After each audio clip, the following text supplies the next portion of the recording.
But if you didn't understand the company, if you're just buying on the fact the stock had gone from 26 to 16 and then it went to 10, what would you do when it went to 9? What would you do when it went to 8? What would you do when it went to 7? This is the problem that people have, is they sell stocks because they didn't know why they bought it, then it went down, and they don't know what to do now. You flip a coin, you walk around the block, what do you do?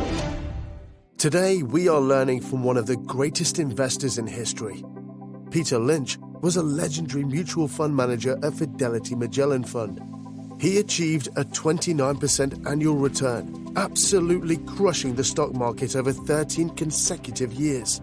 During that period, he managed to grow the fund's size from $18 million to $14 billion.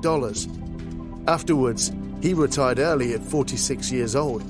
And now, Mr. Lynch is sharing with us how to make millions during a stock market crash. A very important thing to know in today's economic conditions. You should study history, and history is the important thing you learn from. What you learn from history is the market goes down.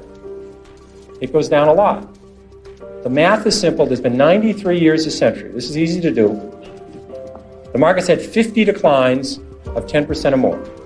So 50 declines in 93 years. About once every 2 years, the market falls 10%. We call that a correction. That means that's a euphemism for losing a lot of money rapidly, but we call it a correction. And 50 declines in 93 years, about once every 2 years, the market falls 10%. Of those 50 declines, 15 have been 25% or more. That's known as a bear market. We've had 15 declines in 93 years. So every 6 years, the market's going to have a 25% decline. That's all you need to know. You need to know the market's going to go down sometime. If you're not ready for that, you shouldn't own stocks. And it's good when it happens. If you like a stock at 14 and it goes to 6, that's great. You understand the company, you look at the balance sheet and they're doing fine, and you're hoping to get to 22 with it. 14 to 22 is terrific. 6 to 22 is exceptional. So you take advantage of these declines. They're going to happen. No one knows when they're going to happen. It would be people tell you about it after the fact that they predicted it, but they predicted it 53 times. And so you can take advantage of the volatility in the market if you understand what you own. One of the things I find a couple of rules I want to throw out that I find useful, excuse me, is a lot of times people buy on the basis the stock has gone down this much. How much further can it go down? I remember when Polaroid went from 130 to 100, people said, here's this great company, great record. If it ever gets below 100, just buy every share, and it did get below 100. A lot of people bought on that basis saying, look, it's gone from 135 to 100. It's now 95, what a buy. Within a year, it was 18. And this is a company with no debt. This is a company, it was just so overpriced, it went down. I did the same thing in my first or second year of Fidelity. Kaiser Industries had gone from $26 a share to 16. I said, how much lower can it go? It's 16. So I think we bought one of the biggest blocks ever on the American Stock Exchange at Kaiser Industries at 14. I said, it's gone from 26 to 16. How much lower can it go? Well, at 10, I called my mother and said, Mom, you got to look at this Kaiser Industries. How much lower can it go? It's gone from 26 to 10. Well, it went to 6, it went to 5, it went to 4, it went to 3. And now I unfortunately this happened rapidly, or I would probably be still caddying or working at the Stop and Shop, but it happened fast. So I was able to, it was compressed. And at 3, I figured out, there's something very wrong here because Kaiser Industries owns 40% of Kaiser Steel, they own 40% of Kaiser Aluminum, they own 32% of Kaiser Cement, they own Kaiser Broadcasting, they own Kaiser Sand and Gravel, Kaiser Engineers, they own Jeep, they own business after business, and they had no debt. Now, I learned this very early. This might be a breakthrough for some people. It's very hard to go bankrupt if you don't have any debt. It's tricky. Some people can approach that. It's a real achievement. But they had no debt, and the whole company at 3 was selling at about $75 million. At that point, it was equal to buying one Boeing 747. I said, there's something wrong with this company selling for $75 million. I was a little premature at 16, but I said, everything's fine, and eventually this will work out. And what they did is they gave away all their shares to their shareholders. They passed out shares in Kaiser Cement, they passed out shares in Kaiser Aluminum, they passed out their public shares, and they sold all the other businesses, and you get about $50 a share. But if you didn't understand the company, if you're just buying on the fact the stock had gone from 26 to 16, and then it went to 10, what would you do when it went to 9? What would you do when it went to 8? What would you do when it went to 7? This is the problem that people have, is they sell stocks because they didn't know why they bought it, then it went down, and they don't know what to do now. Do you flip a coin? Do you walk around the block? what do you do? Are you concerned about the volatility in the financial markets today? Do you think something needs to be done to reduce it?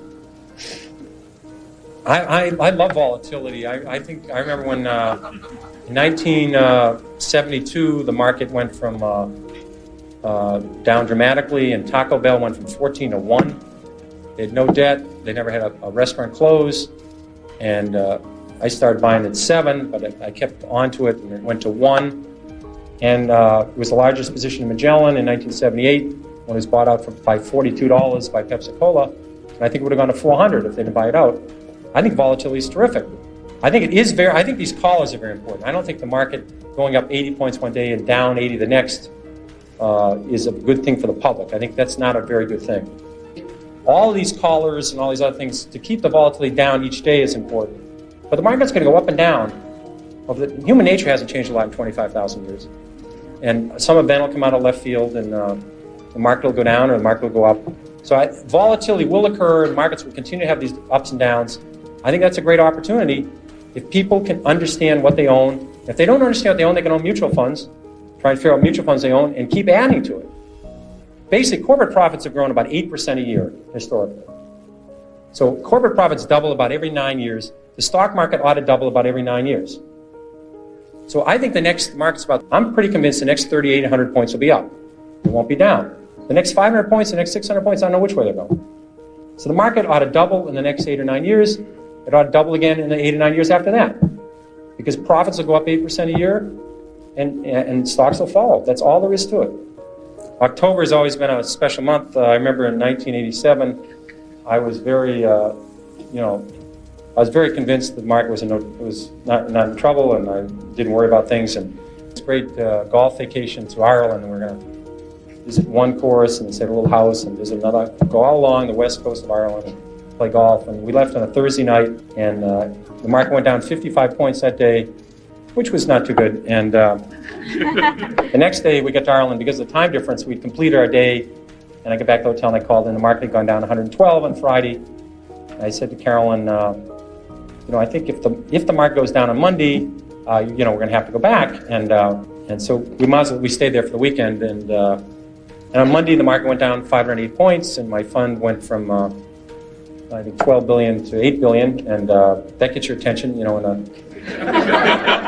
two working days. I said at the end of this week I'd be have no fun. Now there wasn't a lot I could do. I mean, here I was on Monday, because the market didn't open. By 12 o'clock it was in Ireland. It was still 7 o'clock in New York. So we did spend that day, and we played a round of golf in the morning, and then we went somewhere and sort of watched the market deteriorate. And I did come back. There wasn't nothing I could do. I mean, just nothing I could do about it. But I think my shareholders, they called up and they said, "Well, what's Lynch doing? He's on the 6th hole, and he's he's even par up to now, but he's in a trap. This could be, this could be a triple bogey here. This could be a big inning." And I don't think that's exactly what they want to hear. So I could do something about this damn thing. So I came back home and suffered with everybody else, and fortunately, I was very consistent. The market went down when I ran Magellan. On 13 years, the market went down 9 times, and every time the market went down, Magellan went down. I was 9 for 9, and because it's very important. It's another one of these numbers you ought to write down. If you put $1,000 in a stock, all you can lose is 1,000. I've done that several times, and but if you're right, you can make 5,000, 10,000, 20,000. So this business, you don't have to be right 1 out of 2 times. You can be right 1 out of 4. It's a long time. The times you're right, the company's doing well, they're doing a great job, and you add to it, or at least you don't sell it, which is a terrible tragedy. You can make more money on the upside. So I just roll those out, and I will now flip a coin to tell you where the market will go to 4,000 this year or next year. Heads means it goes up. It's a 2-headed coin. The market will go up in the next year. That's all I ever know about the stock market. You'll be very pleased in 10, 20, 30 years. Stocks will beat the hell out of money markets. They can beat the hell out of bonds. This is important whether you're investing for a 4-year-old, a 14-year-old, or a 74-year-old. You have to say, what am I going to do when the market goes down? Because I've had audiences like this, larger audiences, and I'll say, how many people in the room are short-term investors? I've never had anybody ever raise their hand. I mean, everybody in the world is a long-term investor until the market goes down.